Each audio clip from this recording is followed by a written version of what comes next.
précédente, on a vu pourquoi les horloges en mouvement ralentissent. Dans celle-ci, on va voir pourquoi le chemin qu'elles ont parcouru se contracte lui aussi. Mais avant toute chose, on va devoir rappeler deux faits importants. Le premier, c'est que les horloges en mouvement ne ralentissent pas dans l'absolu. Il n'y a pas de mouvement absolu et il n'y a pas non plus de temps absolu.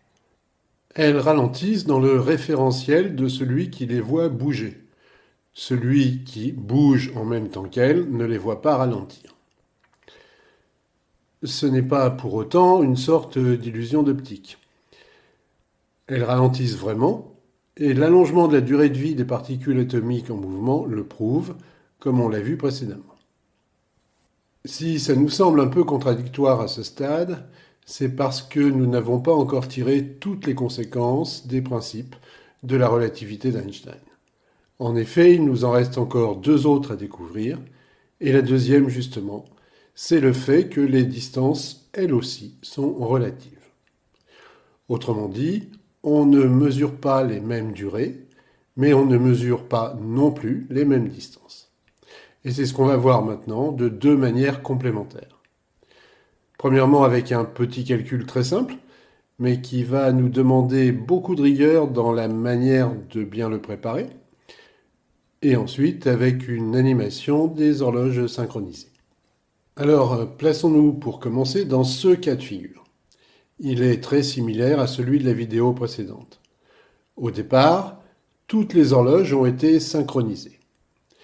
Les horloges bleues, qui sont immobiles par rapport à nous, ont été synchronisées par la méthode d'Einstein que nous avons vue dans une vidéo précédente. Et les horloges rouges ont été synchronisées par contact direct avec les bleus, qui étaient immédiatement en dessous d'elles.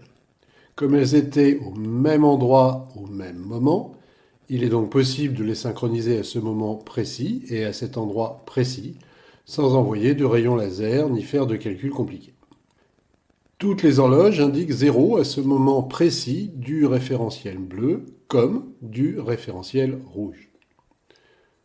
Et à ce moment-là, au moment du 0, l'horloge rouge du haut envoie un signal en direction de l'horloge rouge du bas. Comme les horloges rouges sont en mouvement, au bout d'une seconde dans le référentiel bleu, le signal n'est pas encore parvenu à l'horloge rouge du bas. Il ne s'est donc pas encore écoulé une seconde dans le référentiel rouge. Je n'y reviens pas, on a vu tout ça en détail dans la vidéo précédente. Et lorsque le signal arrive à l'horloge rouge du bas, il s'est écoulé une seconde dans le référentiel rouge, mais déjà 1,414 secondes dans le référentiel bleu. Ce nombre de 1,414 n'est évidemment pas le fruit du hasard. J'ai calculé la vitesse de mes horloges rouges pour arriver à ce résultat précis. Plus exactement, j'ai calculé la vitesse des horloges rouges de telle sorte que cette figure forme un carré au bout d'une seconde dans le référentiel rouge. La vitesse qui allait bien pour ça est de 212 000 km par seconde. Mais, comme on l'a vu précédemment, en vertu du principe de relativité, il est impossible de dire dans l'absolu quelles sont les horloges en mouvement et quelles sont celles qui sont immobiles. Et ça veut donc dire que dans tous les référentiels, les horloges se rapprochent les unes des autres à la vitesse de 212 000 km par seconde. Autrement dit, les horloges bleues se rapprochent des rouges à 212 000 km par seconde, ou bien les rouges se rapprochent des bleus à 212 000 km par seconde. Maintenant, regardons ce qu'indiquent les horloges bleues qui sont immobiles par rapport à nous. Elles nous indiquent que cette distance a été parcourue en 1,414 secondes. Calculons la distance. Elle est de 1,414 fois 212 000, ce qui fait un peu moins de 300 000 km, et ce qui correspond à la distance que parcourt la lumière en une seconde. Et ce résultat, c'est celui que je voulais, puisque, souvenez-vous, j'avais volontairement donné cette longueur précise aux côtés de ce carré. Mais dans le référentiel rouge maintenant, il ne s'est écoulé qu'une seule seconde. Du point de vue du référentiel rouge, la distance parcourue est donc seulement de 212 000 km. Alors reprenons. Cette même distance est de presque 300 000 km si on la mesure à partir du référentiel bleu, qui est immobile de notre point de vue, mais elle n'est que de 212 000 km si on la mesure avec les horloges et les mètres du référentiel rouge. Autrement dit encore, quand on mesure les durées et les distances parcourues par les objets en mouvement par rapport à nous, on trouve moins si on les mesure avec les instruments présents à bord de l'objet en mouvement que si on les mesure avec nos instruments à nous. Et souvenez-vous, c'est ce qui se passait ici aussi. Cette distance ne faisait qu'1 mètre dans notre référentiel, alors qu'elle faisait énormément plus dans celui de la voiture en mouvement, dont, en quelque sorte, le mètre ruban avait rétréci. Et voilà pourquoi j'aime pas trop cette expression de dilatation du temps. Je la trouve piégeuse, parce qu'elle peut induire à tort l'idée que les deux, les distances et les durées, varieraient en sens opposé. Or, c'est pas le cas, et après tout, comme on l'avait vu dans cette vidéo, c'est assez logique, puisque la vitesse, c'est une distance divisée par une durée. Si la vitesse est la même dans tous les référentiels, et c'est imposé par la relativité classique, alors, si la durée diminue dans un des référentiels, la distance doit diminuer aussi, et dans les mêmes proportions, pour que la vitesse reste la même. Alors, ceci va nous permettre de comprendre la confirmation de la théorie de la relativité qui est donnée par les muons atmosphériques. Je vais en donner maintenant le principe général. Les muons atmosphériques, ce sont des particules fondamentales qui sont produites par les rayons cosmiques dans la haute atmosphère. Ils ressemblent à des électrons, mais ils ont une durée de vie très courte. Nous allons prendre l'exemple d'un muon qui serait produit à une altitude de 10 km et qui aurait une durée de vie de 2 microsecondes, c'est-à-dire de 2 millionièmes de seconde. Bien sûr, c'est une moyenne. Dans la vraie vie, tous les muons ne sont pas produits au même endroit et ils n'ont pas tous exactement la même durée de vie, ce qui oblige les scientifiques à faire des calculs statistiques, nettement plus compliqués que les nôtres, mais bon, vous avez saisi l'idée. Dans le référentiel du labo, qui est au sol, notre muon doit franchir 10 km.